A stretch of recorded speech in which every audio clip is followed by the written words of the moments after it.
Pruning our grapevines, which is an annual event, not biannual, not every 3 or 4 years when you feel like it or get around to it, but every year. You do this every year, you'll have nice grapes. You don't want to trim too much off. You don't want to leave too much on. So we're just thinning out our grapevines. Finding nice long new canes. This is the old cane right here. This is where all the new canes come off. Here's a new cane from last year. It's coming up and down. So it's kind of like pruning anything else. Prune off any crossing branches.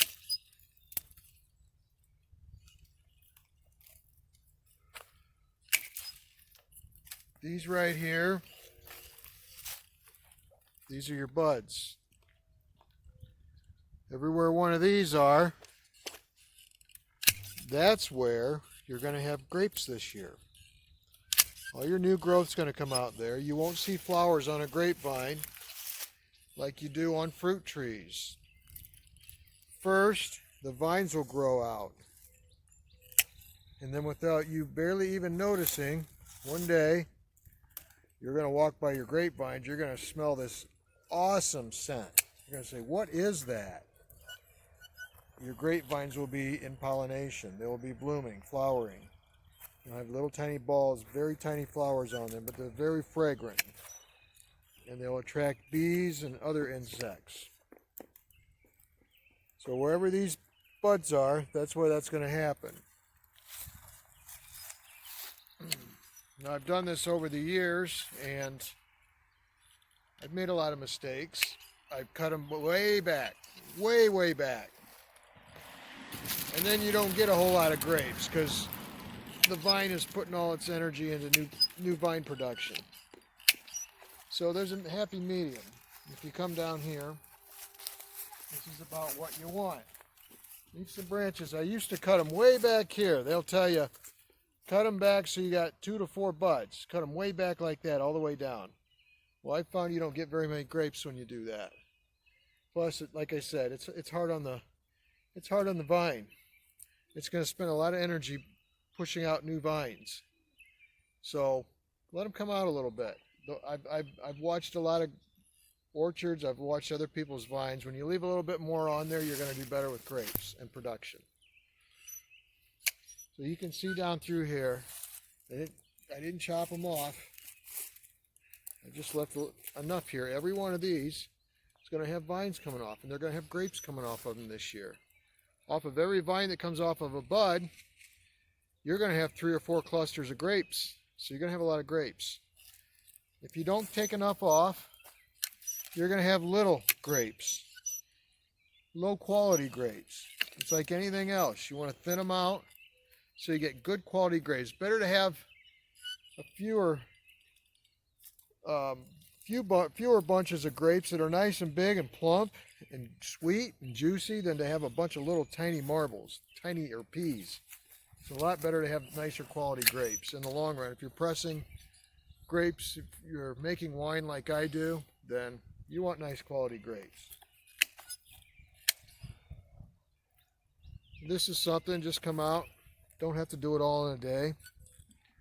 Just come out in the evenings like this, after work, after supper, and do a little pruning. You don't have to rush it.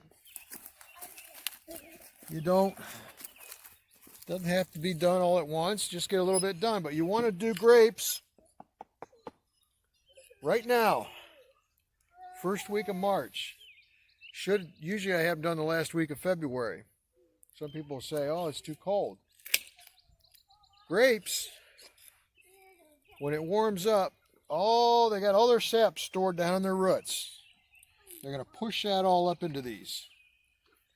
If you cut all your grapevines, say mid to late March, April comes and they start pushing all their sap up. If you get a warm early spring, all the sap's going to drip right out. You're losing all those carbohydrates and all those sugars that it's trying to supply to the new growth and to the grapes. So you want to do this, give these vines time to dry up on the ends. So don't wait till the last minute on your grapes. If you wait till the last minute, you're better off to wait until they come out and start growing, because then all the sap's back up in the vines. But you do it late spring or late winter, early spring, it warms up quick, you're going to lose a lot of sap. And I know because I've done that. And you don't want to sit out here and watch all your sap dripping out back into the ground. You're losing. That sap has your carbohydrates, your minerals, your sugars in it that's feeding this plant. So it's basically you're bleeding them to death. These vines, if you look, there's nothing on the bottoms. I prune them in the summer, mid to late summer. When all your vines are growing down in the ground, everywhere, you're mowing over around them and pulling them out of the way, that's when you should be trimming them off.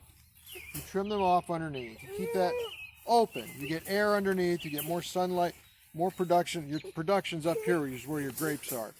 All them vines growing down past where your grapes are, they're feeding the vine, but they're also taking away from the grapes. So just keep them right off the ground. Just come by every now and then, snip them off like this. Much easier to prune them in the spring, much easier to manage them. And it doesn't hurt them at all.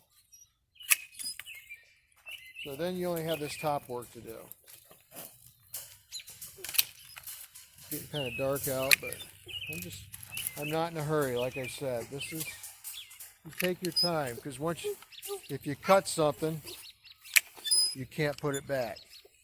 If you say, oh, I'm going to cut that there, and then you realize you just cut a leader off your main vine trunk, you can't put it back unless you want to bud graft, but that's a different story. So take your time. This is relaxation. This is therapy. Just look at it. There's no wrong way to do it. No crossing branches. Lots of air and sunlight. Anything that's dead or dying. Sometimes that can be a hard thing to do, especially with trees. You got an apple tree or a peach tree or a cherry tree that you're very fond of. And one summer, maybe it's the year of the 17-year locust like we had a few years back, 2016. Maybe a buck rubbed up against it during the winter or something, but you've got damaged wood. I've spent years trying to nurse back damaged wood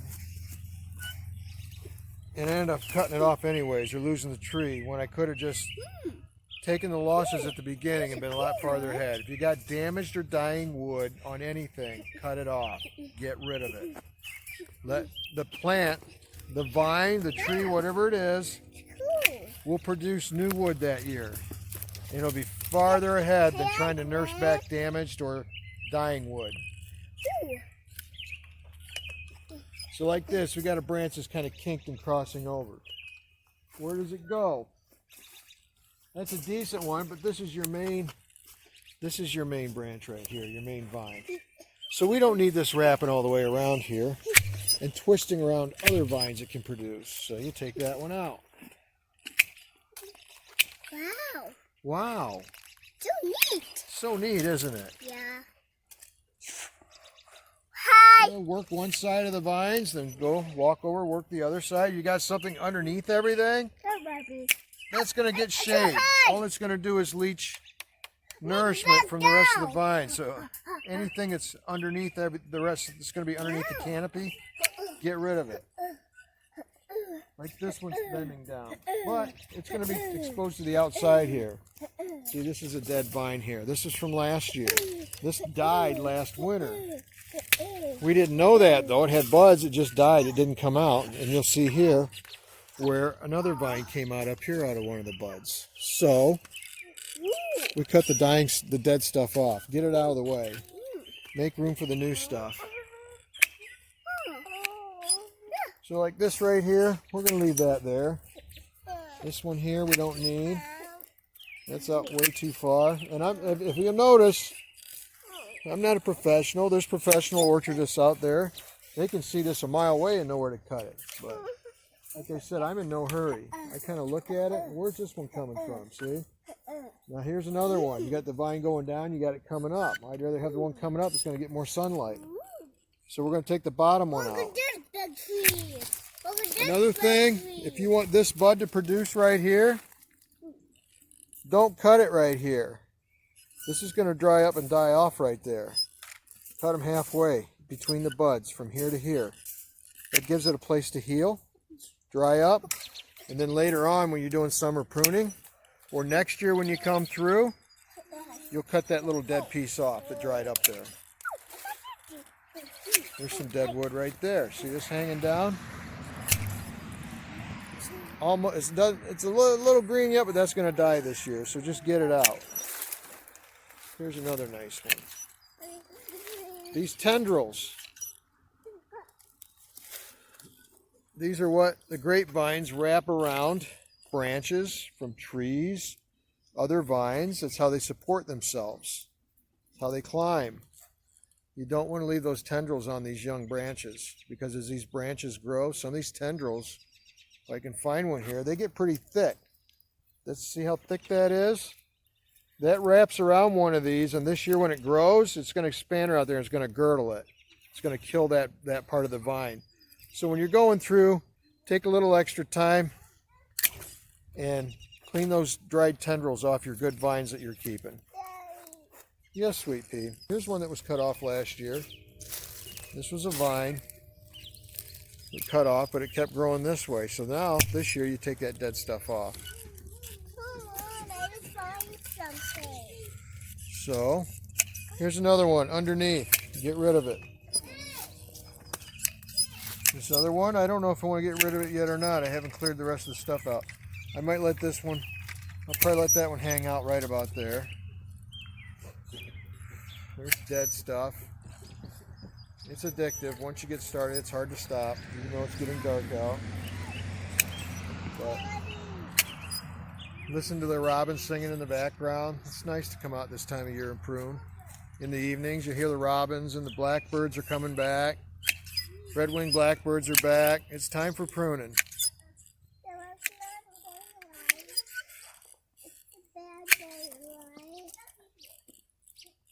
See, getting those tendrils off. Don't need those on there. If you got dried tendrils just sticking out, hanging in the air, never wrapped around anything, snip them off. Keep your vines clean. Don't give insects, pests a place to hide out, hang out. Keep your vines clean. They're easier to manage that way. Yes, sweet pea. That's enough for now. We'll do another batch tomorrow or Friday. All right, what are you going to show me, sweet?